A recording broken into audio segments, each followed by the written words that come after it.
আসসালামু আলাইকুম প্রিয় দর্শক বন্ধুরা, আজকে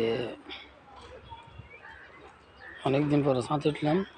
এই ভিডিওটা এগুলা একটা গ্যাসের চুলা, এটা রং করানোর জন্য, রং মিস্ত্রির জন্য উপরে তুলেছি। আর ওগুলা লাকড়ির চুলা অ্যাঙ্গেল দিয়ে বানাইছি। এই দুইটা হচ্ছে লাকড়ির চুলাগুলা রং করবে মাঝি, এই দুইটা রং করবে লাকড়ির চুলা, আর এটা হচ্ছে গ্যাসের চুলা। আর এখানে দেখেন, এটা অনেক আগে একবার ভিডিও করছিলাম। নিবিড় বিল্ডিংগুলা ওটাতে দ্রুত কাজ চলতে আছে, গাঁথনির কাজ। এতদিন তো ছাঁতের কাজ ছিল, এখন চলতে আছে গাঁথনির কাজ। আর 3টা ফ্লোর বাকি আছে গাঁথনির নিবিড় বিল্ডিংটা। এরপর উপরে সেন্টারিং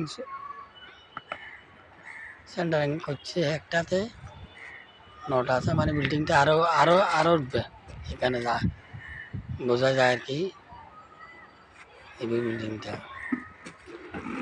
আর এখন দেখেন দিনের বাজে 12:30, কিন্তু কুয়াশা কাটে নেই, রৌদ্র উঠছে, কিন্তু এখনও ঝাপসা ঝাপসা সাইডে কিনে দিই।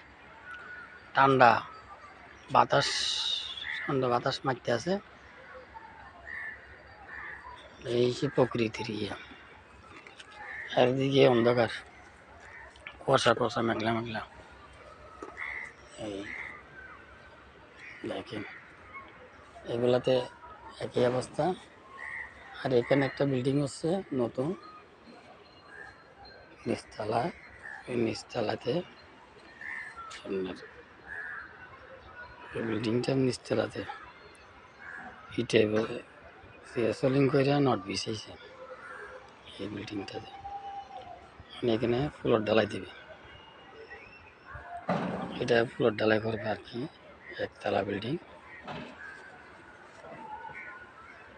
7টা পুরো কমপ্লিট করছে কলমগুলা।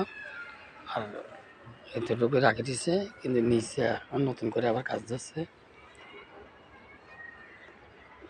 ইটে সোলিং বিছাইছে, ভালো বরট করার পর পানি খাবার পরে তারপর এখন নটের জালি বানতে আছে এই বিল্ডিংটার নিয়ে।